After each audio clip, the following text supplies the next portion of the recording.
Hi everyone. या सेशनमध्ये आपण पाहणार आहोत वॉन्ट टू. ओके. आता इथे लक्षात घ्या फ्रेंड्स, स्पोकन इंग्लिशमध्ये वॉन्ट टूचा यूज हा खूप ठिकाणी होत असतो आणि त्याचा खूप ठिकाणी असा बोलत असताना आपण वापर करतो नेहमी. त्याचं कारण असं की वॉन्ट टूचा यूज करून आपण आपली इच्छा व्यक्त करत असतो मित्रांनो, फ्रेंड्स, किंवा कुणाला तरी सल्ला देत असतो. हे लक्षात घ्या. जास्तीत जास्त आपण वॉन्ट टूचा यूज करून इच्छा व्यक्त करत असतो. ओके. म्हणजे आता स्पोकन इंग्लिशमध्ये आपण नेहमी बोलत असताना आपण आपल्याला माहिती आहे, आपण सकाळी उठल्यापासून ते रात्री झोपेपर्यंत आपल्या वेगवेगळ्या इच्छा असतात, त्या आपण व्यक्त करत असतो. तर त्या कशा व्यक्त करायच्या आणि कशा प्रकारे त्याचं सेंटेन्समध्ये आपण यूज करू शकतो ते इथे आपण सेंटेन्समध्ये समजून घेऊया. आणि वॉन्ट टू हे खूप सोपं आहे आणि तुम्ही जास्तीत जास्त स्पोकनमध्ये याचा यूज करू शकता. ओके. चला तर मग पाहूया. तर त्याच्या आधी एक लक्षात घ्या की सिम्पल आहे. वॉन्ट टूचं आहे म्हणजे सब्जेक्ट येईल, त्याच्यानंतर वॉन्ट टू येईल. ओके. त्याच्यानंतर वर्बचा फर्स्ट फॉर्म घ्यायचा आहे फ्रेंड्स, लक्षात घ्या. आणि त्याच्यानंतर ऑब्जेक्ट किंवा remaining part of the sentence इथे आपल्याला यूज करायचं आहे. ओके. आता पुढे बघा. Want to is used in the sentence to express the desire or to give advice. म्हणजे वॉन्ट टूचा यूज कशासाठी होतो? इच्छा व्यक्त करण्यासाठी किंवा सल्ला देण्यासाठी हे वॉन्ट टूचा यूज इथे आपण करतो फ्रेंड्स. त्याचबरोबर want to is use to sentence to express the desire to give the advice. म्हणजे फॉर एक्झाम्पल लक्षात घ्या, I want to go to college next year. Okay. म्हणजे इथं I want to go college next year, मला पुढच्या वर्षी कॉलेजला जायचं आहे. ओके. इथे बघा इच्छा व्यक्त झालेली आहे. I want to go college next year, मला पुढच्या वर्षी कॉलेजला जायचं आहे. ओके. जायचं आहे, इच्छा व्यक्त तुमची इथे झालेली आहे, लक्षात येते. म्हणजे पुढे बघा, she want to tell him now before it's too late. म्हणजे तिने she wants to tell him now before it's too late. म्हणजे तिला उशीर व्हायच्या आधी तिला ती गोष्ट सांगायची आहे. उशीर व्हायच्या आधी तिला ती गोष्ट सांगायची आहे. ओके. इथे तुम्ही हे लक्षात घ्यायचं आहे. सोपं आहे फ्रेंड्स. आता तुम्ही सेंटेन्सवरून तुम्हाला आणखी लक्षात येईल, जसं की आता पॉझिटिव्ह सेंटेन्स बघूया. जसं की आय वॉन्ट टू प्ले, मला खेळायचे आहे. वी वॉन्ट टू गो, आम्हाला जायचे आहे. यू वॉन्ट टू कम, तुला यायचे आहे. किंवा हेच क्वेश्चनमध्ये पण असं विचारू शकतो, यू वॉन्ट टू कम असं जर म्हटलं तर ते क्वेश्चनसारखाही अर्थ होतो, म्हणजे तुला यायचं आहे का. ओके. राईट. पुढे बघा, ही वॉन्ट्स टू जॉईन, त्याला सामील व्हायची आहे. ही वॉन्ट्स टू जॉईन, त्याला सामील व्हायचे आहे किंवा त्याला जॉईन करायचं आहे. किंवा तुम्ही जर असं ट्युनिंगमध्ये बोलला तर ही वॉन्ट्स टू जॉईन, तुम्हाला म्हणजे त्याला जॉईन करायचं आहे का. ओके. म्हणजे आता एक क्वेश्चन विचारत असताना सुद्धा फ्रेंड्स लक्षात घ्या की पॉझिटिव्ह सेंटेन्सला जर क्वेश्चनच्या तुम्ही ट्युनिंगमध्ये बोलाल तर ते क्वेश्चन होऊन जातो. म्हणजे स्पोकन इंग्लिशमध्ये असंच बोललं जातं, त्याला आपण म्हणजे काही नाही करू शकत. बऱ्याच वेळेस गोष्टी पॉझिटिव्ह सेंटेन्सला जर क्वेश्चनच्या ट्युनिंगमध्ये बोलाल तर तो क्वेश्चन होतो. ओके. हे तिथे लक्षात ठेवायचं आहे फ्रेंड्स. हे असं लिगली असं कुठं लिहिलेलं नाही, पण बोलण्यामध्ये तसं होत राहतं. ओके. तर पुढे बघा, लक्षात घ्या आणखी, रमेश वॉन्ट्स टू हेल्प, रमेशला मदत करायची आहे. ओके. आता इथे लक्षात घ्या आणखी एक पॉईंट की इथे वॉन्ट टू आलेला आहे. एक मिनटं. आता इथे बघा वॉन्ट टू यूज झालेला आहे, पण इथे बघा वॉन्ट्स टू झालेला आहे. म्हणजे इथे तुम्हाला माहिती आहे की वॉन्ट्सच्या पुढे जे आहे तो एस लागलेला आहे फ्रेंड्स, एस.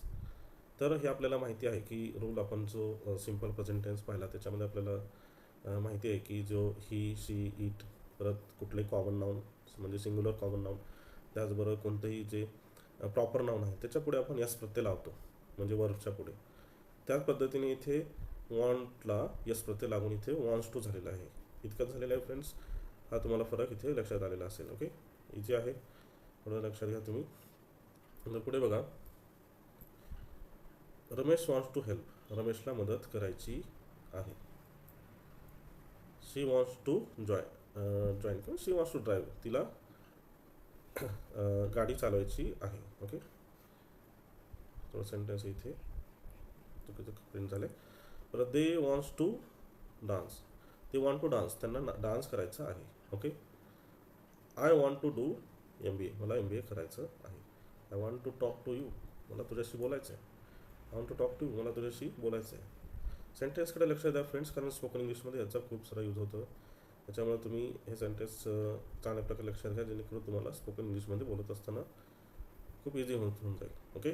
पुढे बघा, he wants to come with you, म्हणजे त्याला तुमच्यासोबत यायचं आहे. ओके, त्याला तुमच्यासोबत यायचं आहे. That's what I want to know. म्हणजे जे हेच ते जे मला माहीत करून घ्यायचं आहे किंवा मला ते जाणून घ्यायचे आहे. I want to go home because I am getting late. मला घरी जायचं आहे कारण मला उशीर होत आहे. मला घरी जायचं आहे कारण मला उशीर होत आहे. ओके, तर हे आता आपण पॉझिटिव्ह सेंटेन्स पाहिले फ्रेंड्स. आता त्याचबरोबर आता इथे आपण निगेटिव्ह सेंटेन्स कशा प्रकारे बनवतात ते पाहणार आहोत. आता निगेटिव्ह सेंटेन्स बनवत असताना लक्षात घ्या की ज्याप्रमाणे सिम्पल प्रेझेंट टेन्समध्ये आपण डू नॉट आणि डज नॉटचा यूज केला होता, त्याचप्रमाणे इथे लक्षात घ्या इथं डू नॉटचा यूज झालेला आहे आणि इथे बघा डज नॉट किंवा डझनचा यूज झालेला आहे. ओके, तर जो आहे म्हणजे वॉन्टच्या आधी आपण हे डू नॉट ओके किंवा डज नॉटचा यूज करणार आहोत. इथे लक्षात घ्यायचं आहे फ्रेंड्स.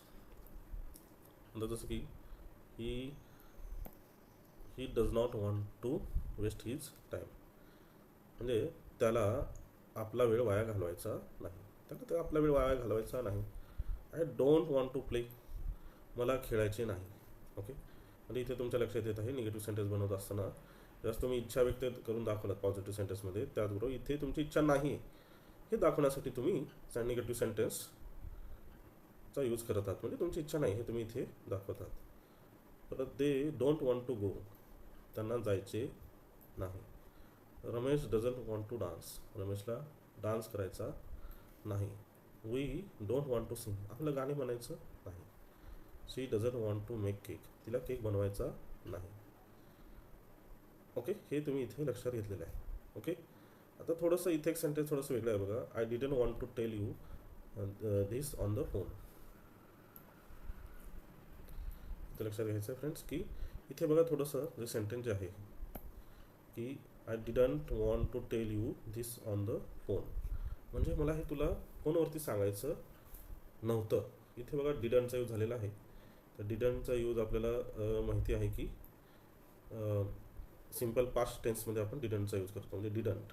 ओके, म्हणजे निगेटिव्ह सेंटेन्स बनवण्यासाठी तेच इथे केलेलं आहे फ्रेंड्स. इथे एवढं सेंटेन्स आहे ते लक्षात ठेवायचं आहे. I didn't want to tell you this on the phone. I didn't want to tell you this on the phone. मला हे तुला फोनवरती सांगायचं नव्हते. मला तुला फोनवरती सांगायचं नव्हतं. ओके, म्हणजे अशा प्रकारे तुम्ही इथे सेंटेन्स इथे लक्षात घ्यायचे आहे negative सेंटेन्समध्ये.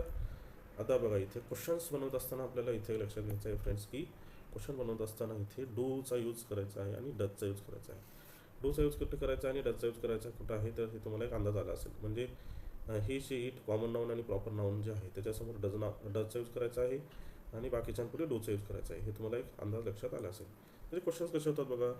Do you want to come with us. तुला आमच्यासोबत यायचं आहे का. ओके, किंवा तुम्हाला आमच्यासोबत यायचं आहे का.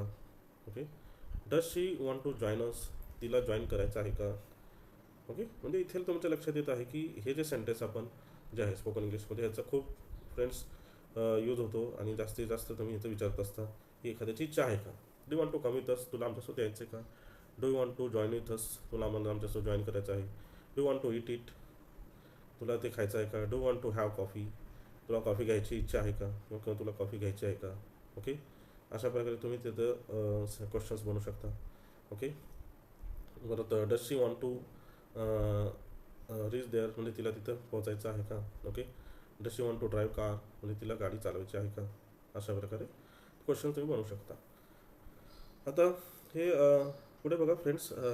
आता इथे क्वेश्चन्स इथे आलेला आहे. Why would she want to do that. Okay, आता हे अशा प्रकारचे जे सेंटेन्स आहेत ते WH क्वेश्चन ते आपण नेक्स्ट सेक्शनमध्ये दुसऱ्या सेशनमध्ये पाहणार आहोत फ्रेंड्स. कारण एकाच ठिकाणी सर्व जर गोळाबेरीज केली तर थोडंसं कन्फ्युजन होण्याचा चान्सेस असतो. त्याच्यामुळे आपण सेशन बाय सेशन जाणार आहोत आणि सर्व सेशन तुम्ही पाहून घ्यायचे आहेत फ्रेंड्स. त्याचे सगळे सेशन खूप इम्पॉर्टंट आहेत. ओके, तर इथे फक्त एक्झाम्पलसाठी लक्षात घ्या. Why would she want to do that. म्हणजे तिला असे का करायचे वाटते असं इथं प्रश्न विचारलेला आहे. ओके, म्हणजे WH क्वेश्चन.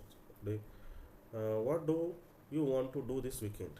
म्हणजे तू ह्या विकेंडला तू काय करणार आहेस अशा प्रकारे. Do you want to go out dinner tonight. तू आज टू डिनरला जाणार आहेस का.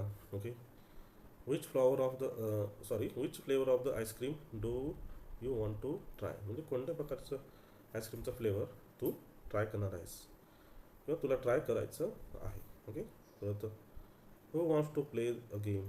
म्हणजे कोणाला गेम खेळायचा आहे. ओके, तर अशा प्रकारे तुम्ही क्वेश्चन तिथे बनवू शकता. म्हणजे क्वेश्चन याचे म्हणजे खूप सारे यूज होतो फ्रेंड्स. वॉन्ट टूचा हा खूप मोठ्या प्रमाणावरती स्पोकन इंग्लिशमध्ये यूज होतो. It is very very important part of the spoken English. Everything is important. The questions, the negative sentence, and also the positive sentence are very important. So you should know all these things properly, friends. Okay. तर इथे तुमच्या लक्षात आलं असेल की कशा प्रकारे friends one टूचा use करायचा आहे आणि त्याचे सेंटेन्स बनवायचे आहेत. तर तुम्ही होप तुम्हाला हे चांगल्या प्रकारे कळलं असेल. तुम्ही तुमच्या स्पोकन इंग्लिशमध्ये किंवा बोलत असताना अशा प्रकारचे सेंटेन्स बनवून पहा. ओके, म्हणजे तुम्हाला चांगल्या प्रकारे आणखी प्रॅक्टिस होईल. आणखी तुम्हाला व्हिडिओ समजून घेण्यासाठी हे सेशन परत पहा, म्हणजे तुम्हाला चांगल्या प्रकारे समजेल फ्रेंड्स. ओके, तर होप आशा करतो की हे तुम्हाला सेशन समजलं असेल. ओके, तर चांगली प्रॅक्टिस करा, आणखी जास्तीत जास्त यूज करा. ओके.